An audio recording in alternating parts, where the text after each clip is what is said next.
So today I'm making a video, and I haven't made one in quite a while.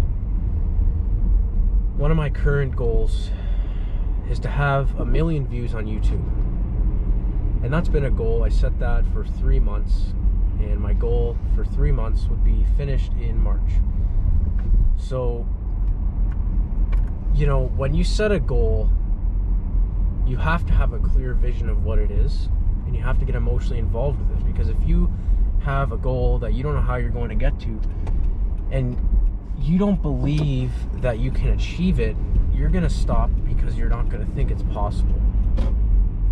And that's what I hit, because I have goals that I know that I am achieving, that they already are done. I visualize them. But this one that I didn't believe it could be done. I wanted it to be, but I didn't get emotionally involved with it. It was just some picture in my head that I was just seeing.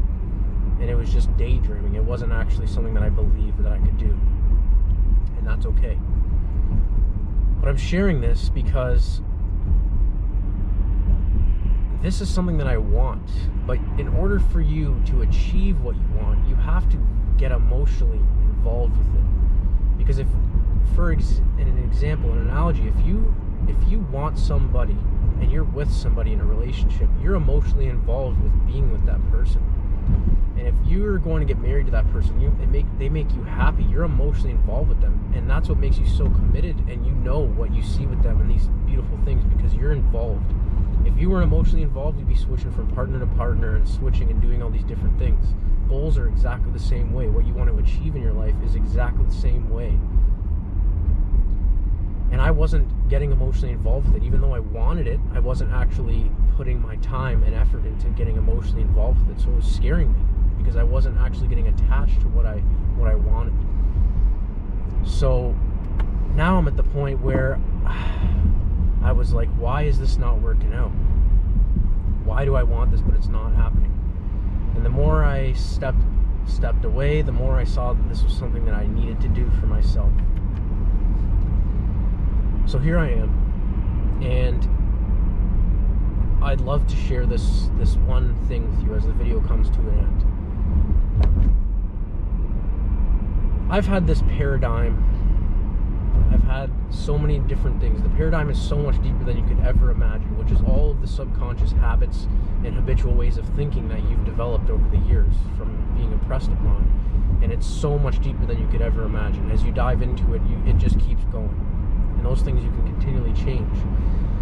And I noticed that this paradigm and this habit of habitually thinking of being not enough is so deep. It is so deep in my brain. And no matter how many goals I was trying to achieve, or no matter what I was trying to achieve, or no matter how far I got, I always thought that I wasn't enough.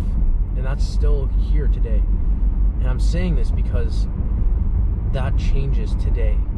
Enough's enough. Everything takes the decision that you're going to do it. If you ever hear anyone that's successful, they said, I decided this is what I was going to do. And that's it.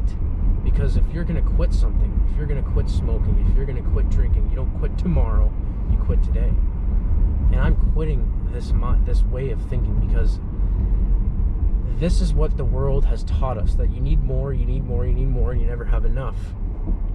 Even though that's not what I want. You have to know what you don't want in order to know what you want. You have to experience that, because you won't, if you don't know what you don't like, you're never going to know what you do like.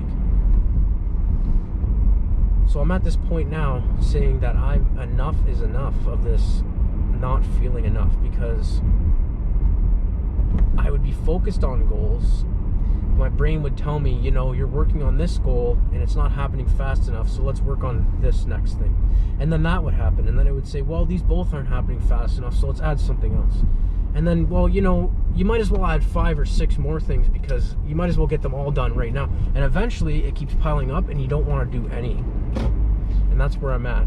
And I'm so determined and focused to be the best version of me that I'm slimming all those down and cutting all that out and getting rid of all this garbage, because that's not me.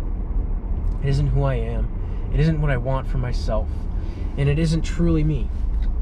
So what are some things in your life that you don't like, that you feel like you're just not doing enough at? Because you can change it. You can work on it. You can be better for yourself. What do you want to do better? What do you want that you can see that you can get better results? Not that you're not doing enough, that you need to do better, but what can you do better for yourself? What is something that you don't like that you can work on, that you can change right now? And this is something that I'm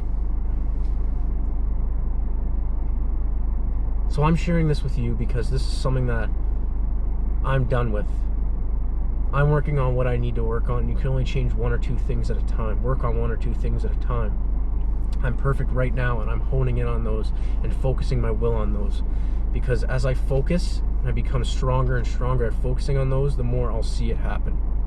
So think of these things in your life, that when you don't feel like enough or you need more, you can only focus on so many things at once. Pick the things that you really want right now and go for them, because that's what I'm doing. Let's do this together. Thank you, guys.